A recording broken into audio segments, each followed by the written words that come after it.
দেশের মধ্যে সর্বাধিক নির্বাচনী বন্ড বিক্রি হলো স্টেট ব্যাংকের কলকাতার শাখা থেকে। গত জানুয়ারি 2রা থেকে 11 তারিখের মধ্যে 570 কোটি টাকা নির্বাচনী বন্ড বিক্রি হয়েছে। আরটিআই সূত্রে তথ্য জানা গিয়েছে। নির্বাচনী বন্ড অবৈধ এই দাবিতে সুপ্রিম কোর্টে একাধিক মামলা চলছে। গত নভেম্বর থেকে শুনানি চলছে সর্বোচ্চ আদালতে।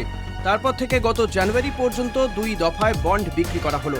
নির্বাচনী বন্ড বিক্রির অনুমোদন রয়েছে একমাত্র স্টেট ব্যাংক অফ ইন্ডিয়ার।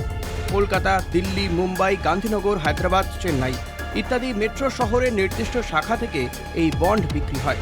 নির্বাচন কমিশন স্বীকৃত যে কোনো রাজনৈতিক দল সেই বন্ড হাতে পাওয়ার পর সংশ্লিষ্ট ব্যাংক থেকে তা নির্দিষ্ট সময়ের মধ্যে ভাঙিয়ে নিতে পারে। 1000, 10,000, 1 লক্ষ ও 1 কোটি টাকা মূল্যের বন্ড পাওয়া যায়। এই দফায় দেশের সর্বমোট প্রায় 570 কোটি টাকার বন্ড বিক্রি হয়েছে। রাজনৈতিক দলগুলি সেই বন্ড পেলেও তা কে দান করেছে তার নাম জানা যায় না। এই নিয়েই অস্বচ্ছতার প্রশ্ন তুলে বামেরা সহ একাধিক সংগঠন সুপ্রিম কোর্টের দ্বারস্থ হয়। সেই নিয়ে শুনানি শুরু হয়েছে। আবেদনকারীরা অন্তর্বর্তী সময়ে বন্ড বিক্রির ওপর স্থগিতাদেশ চাইলে কেন্দ্র তার বিরোধিতা করে আদালতে পাল্টা আবেদন করে। সেই আবেদন নাকচ করে দিলেও কেন বন্ড মারফত রাজনৈতিক দলকে চাঁদা দিলে তাদের নাম গোপন রাখতে হবে, এই নিয়ে প্রশ্ন তোলেন বিচারপতিরা। এরই মধ্যে গত জানুয়ারির বন্ড বিক্রির বিষয়ে সমাজকর্মী লোকেশ বাত্রা আরটিআই করে জানতে চান।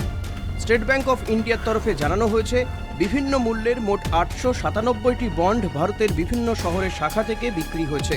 সেই তালিকায় শীর্ষে রয়েছে কলকাতা। এই শহর থেকে 415টি বন্ড বিক্রি হয়েছে বলে জানিয়েছে ব্যাংক কর্তৃপক্ষ। কলকাতার পরেই 161টি বন্ড বিক্রি হয়েছে হায়দ্রাবাদ থেকে। শুধু সংখ্যায় বেশি নয়, অর্থ মূল্যেও ভারতের সব শহরকে পেছনে ফেলে দিয়েছে কলকাতা। 1 কোটি টাকা মূল্যের 161টি বন্ড শুধুমাত্র কলকাতা থেকেই বিক্রি হয়েছে বলে জানিয়েছে স্টেট ব্যাংক। কলকাতা টিভি।